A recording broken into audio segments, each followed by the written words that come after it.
Paul DoCampo, host of realestateaudio's.com podcast, joins us today to talk all about content, content strategy, and why being a market leader is important today, especially with everything going on.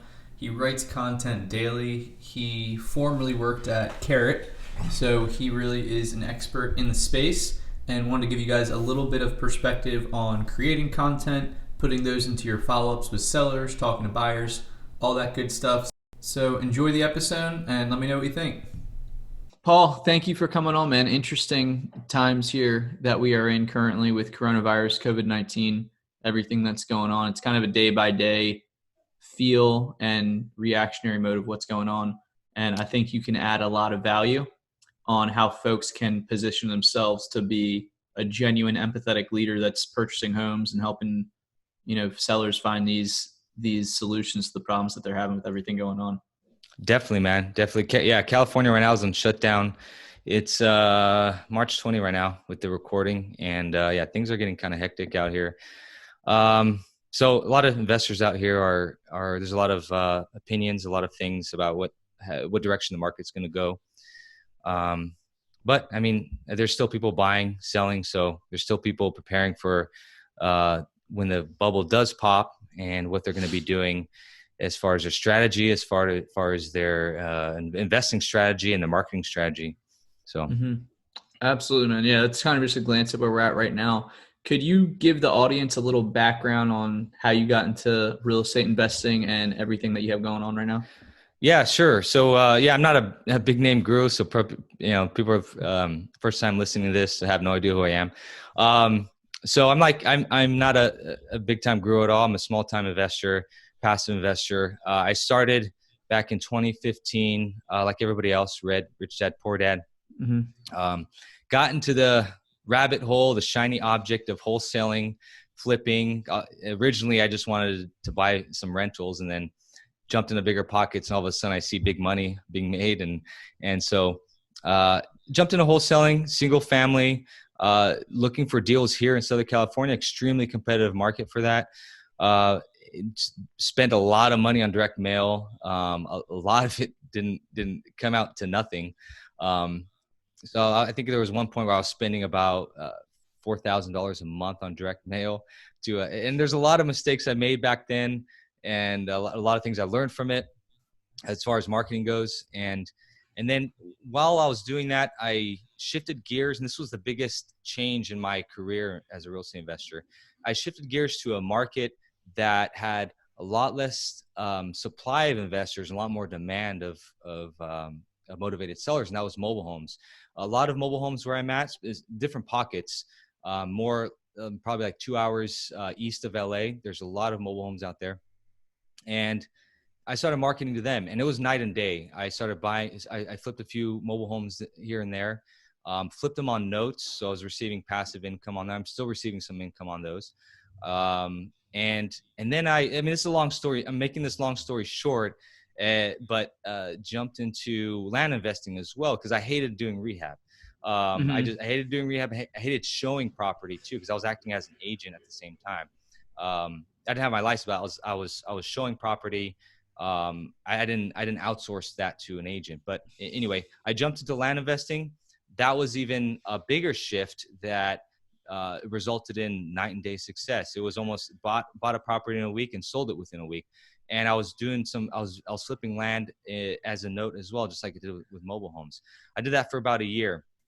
And I'm here today as a content marketer. I have a website, realestateaudio's.com. I produce podcasts, produce content there. In the midst of all that, I was also a copywriter for Investor Carrot and producing content for clients, mainly city pages, their sales pages, writing it for their higher end clients who are called their concierge clients. I would get on the phone with them, find out what their USP is in their marketplace, trying to figure out what I can how they can stand out in their marketplace given their situation or their type of sellers that they market to. So yeah, that's long story made short. There's a lot of gaps probably I missed out on there, but yeah. Very cool. And just hearing about land investing and Carrot, I think the very first time me and you got linked up was at a brewery in San Diego with like Gary Horton and those guys. Yeah, that's right. Gary Horton's the man. So shout out to him. I've Yeah. interviewed him before just on land. Yeah. He helped me through. He coached me actually for the land investing. I got in touch with him, and yeah, he walked me through it, and I took off with it. So Very cool. So Paul, I think you have a lot of value to offer in the form of this podcast interview, helping investors, real estate wholesalers, investors with their content. I want to kick things off just asking a general question. In addition to something that you already partially answered, being able to stand out from competition, why is content marketing so important for real estate investors today? definitely. So while everybody's receiving the same messages, and while as a copywriter for Investor Carrot, that was the main concern for people. They wanted to stand out. They wanted something different because all the messages are pretty much the same. Now, and granted though, if you're a newer investor, if you're in a marketplace that isn't as crowded, just following up, I mean, that moves mountains. I mean, so what I'm going to tell you to implement doesn't necessarily mean you have to do it. If you're following up and you implement automation, if you're a volume business and you're implementing automation, that in itself probably outbeat your competition who's doing one or two calls and then they quit after that. But content strategy though, especially in a crowded market, it does make you the authority figure amongst everybody else. I mean, if everybody else is sending the same messages and getting the same messages, motivated seller doesn't know who to tell who. They can't tell who apart, and now you're based off of luck. Your message has to land at the right time, at the right place during the motivation, during their situation. Because motivated sellers, they go through stages. They don't wake up one day and say, I need to sell my house at a discount. On day one, they go through through stages of their life until finally they reach that point where they know they need to sell. So it makes you the leader in the marketplace, because motivated sellers aren't looking for just a cash offer. We're not selling cash offers as real estate investors. We're selling much more. We're solving problems for them. More importantly, we're leaders for them. We're selling leadership. We're holding their hand and guiding them through the whole process. So if you can display that, if you can demonstrate that, you can stand out among all the other competitors who are just saying, I'm going to buy your house. Those messages it's just pitching. It's just straight pitching. And you get those across the board from other industries, internet marketing, whatever lists that you're subscribed to.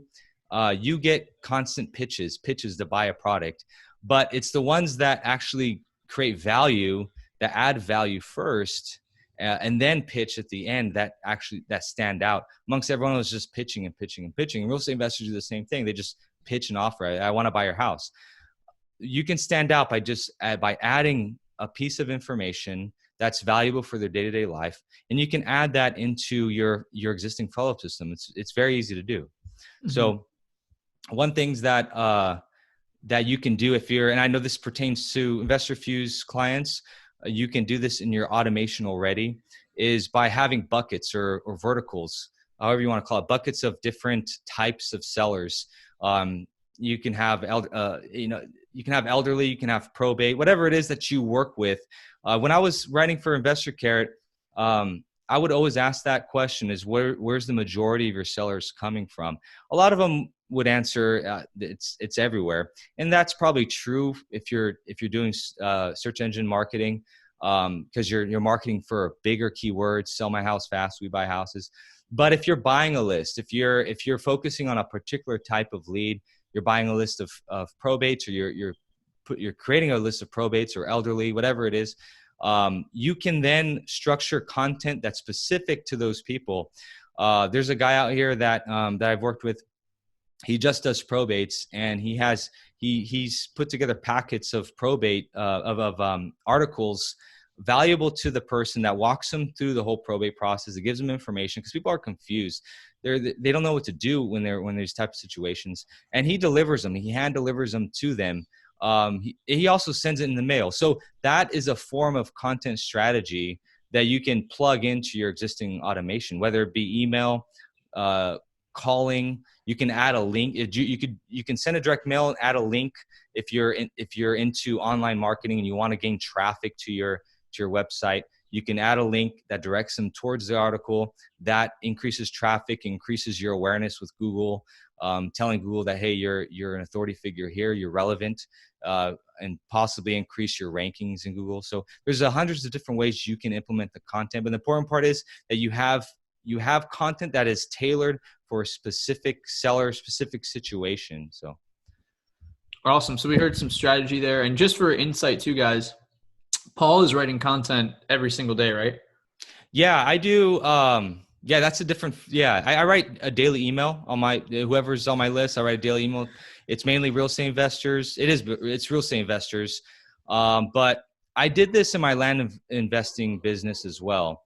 I wrote daily emails to my buyers, and the whole point of of that business. See, in land is flip flopped with rather than with single family. Single family, there's a huge emphasis on getting a deal.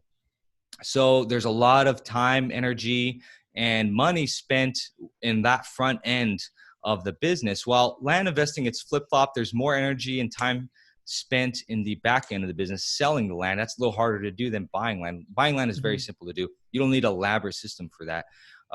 But when I sold land, what I would do, the whole name of the game was to build a list of buyers online. I was doing this strictly online. I never went to go see the properties, maybe just a couple of times.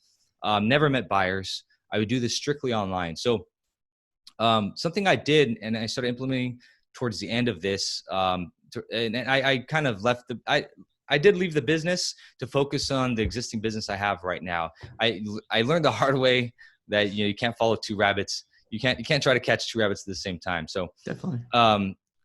However, when I was in that business, I would build my buyers list. I'll do it online through squeeze pages, and then I would email them daily with not what people are doing in land investing today is they send out their weekly deals. Hey, check out this land I have for sale. Check out this land. It's just the repeated message.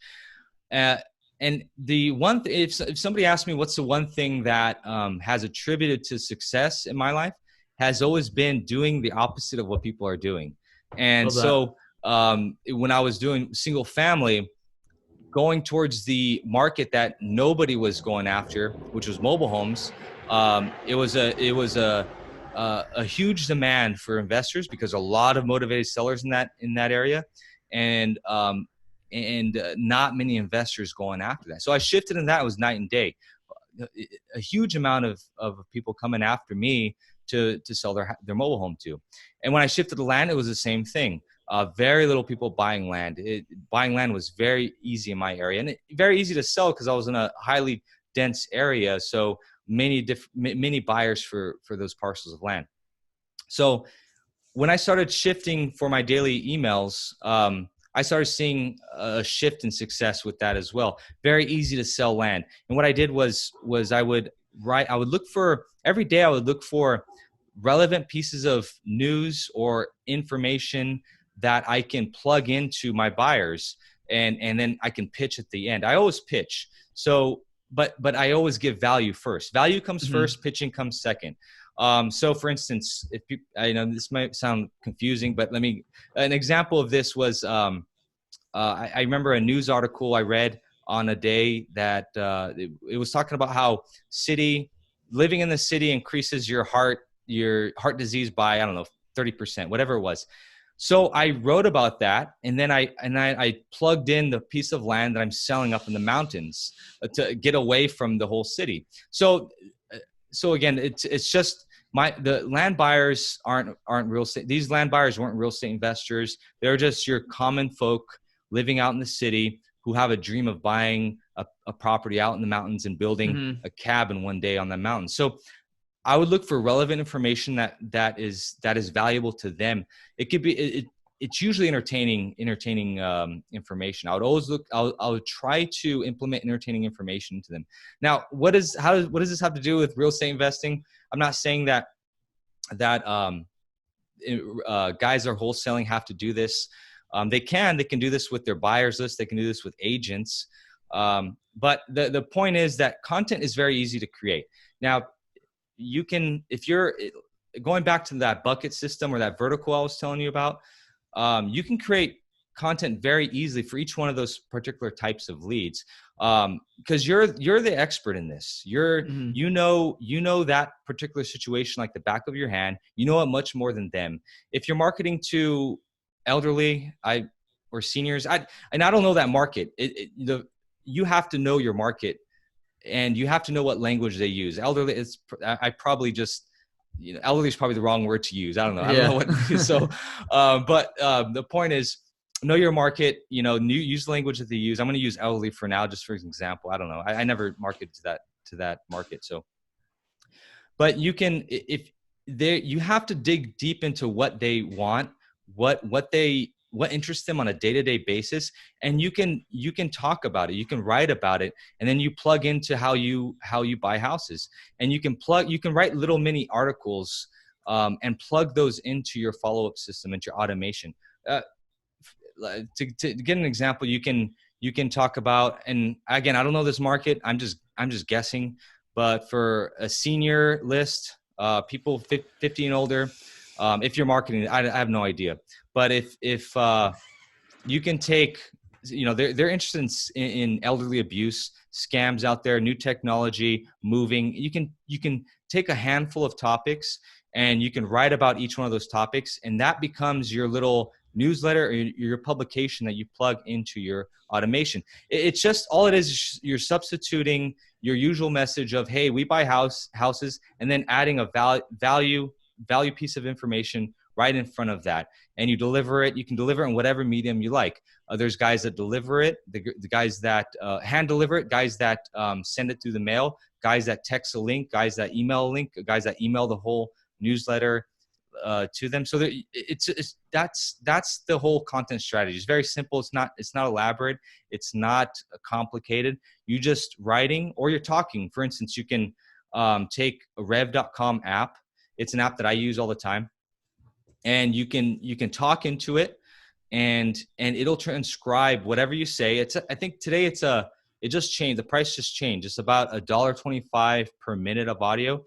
But you can, if you're an expert leader in probate, for instance, if you're in front of the seller, you're going to explain to them the whole process. You can talk that into the app, and it'll pop out the next day a transcription of what you said, and that's your little mini article that you can send to them, or you can email to them, whatever it is. So that's an easy way to make content. Content's is not very difficult to make. If you're not a writer, you can talk into it, or you can hire an assistant to write it for you, whatever it is. So. Very cool. I think you gave a good bite-sized example there of some pieces that you can have in your content. If you're trying to sell a property or land up in the mountains, you could link in something that's health related, that's directly going to affect their life, that says living in the city increases your heart rate by 30%. Here's, something I have that's kind of the opposite of that, kind of painting, kind of forward pacing a picture of something that's better in times. We have Right. the first few, I was just going to say, we have the first few steps as far as creating content, which is really, guys, this is the same thing I say for follow-up sequence when I talk to Investor Fuse members, is kind of getting an idea of the seller scenarios that you come across the most, where you would want to have the most automated touches in the form of follow-ups going out to them. So Paul's talking about not only knowing your seller lead scenarios and who you're marketing to, but kind of understanding their terminology, their psychology, and being able to reach out to them, adding value, things like that. I want to transition a little, Paul, just because we're in this time with Corona. Don't know how long it's gonna be here and things like that. But I want to hear your insight as far as providing content and value in this time, and how you can be a leader through content. Definitely. And I've never trotted a business through recession. So take that. So I understand that. But And the thing everybody, dude, is, I was going to say, it's before we even start recording, it's like everybody is just speculating right now, but I think you can right, give exactly. some breakdowns on your philosophy, and people can run and take that, in Right. the ways that they choose to. Exactly. Yeah. So, I mean, if you're still buying at this moment of time, yeah, I mean, people are still, it's all about the market. It's all about figuring out what shifts are in the market, what situations are coming about. Like, for instance, foreclosures weren't a big issue just last year. There were very little foreclosures, but there are a huge amount of foreclosures right after the crash. So it's knowing your market, knowing where to shift, and how to speak the language of your sellers, figuring out what situations you want to plug yourself into as a market leader. So now that the market's changing, who knows what situations are going to come about. Could be foreclosures again, when the bubble pops. But it's taking talking with sellers is being in their mind right now, front of their mind, and they're all worried about something, right? It's all financial. A lot of them are worried about financial, whatever it is. I don't know what situation you're talking to, what type of sellers you're talking to on a daily basis, but they all have a front of mind conversation that's going on in their head. And you as a seller, you as a buyer, instead of just pitching, hey, I want to buy your house, you're also coming in as a leader, providing value for that conversation that's coming in, that's going on in their head right now. You're talking with them in that conversation.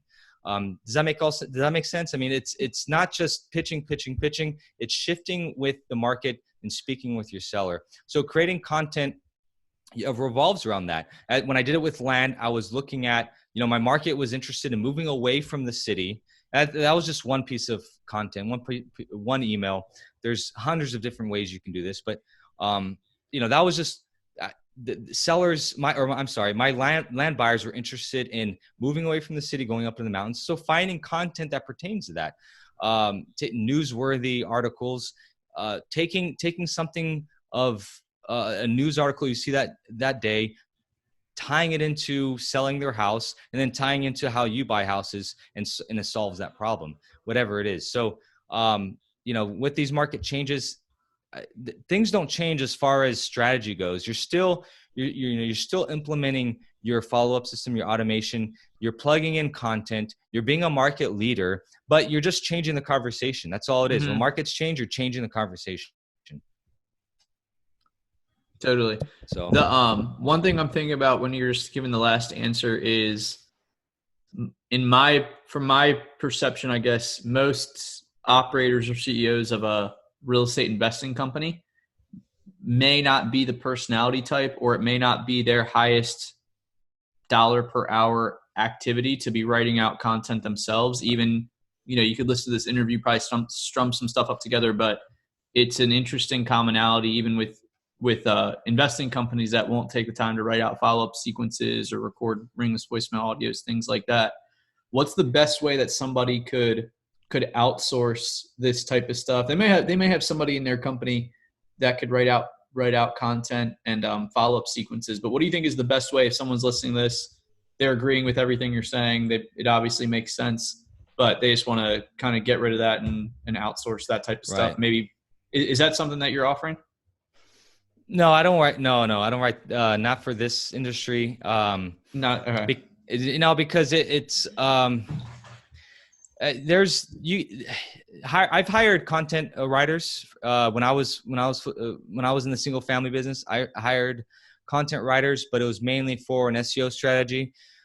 This one takes a higher caliber person. If you're, just writing about selling a house is very easy to do, or buying a house, whatever it is very easy for anybody to do. Now, adding value and trying to add a persona to your business takes a higher caliber of a writer.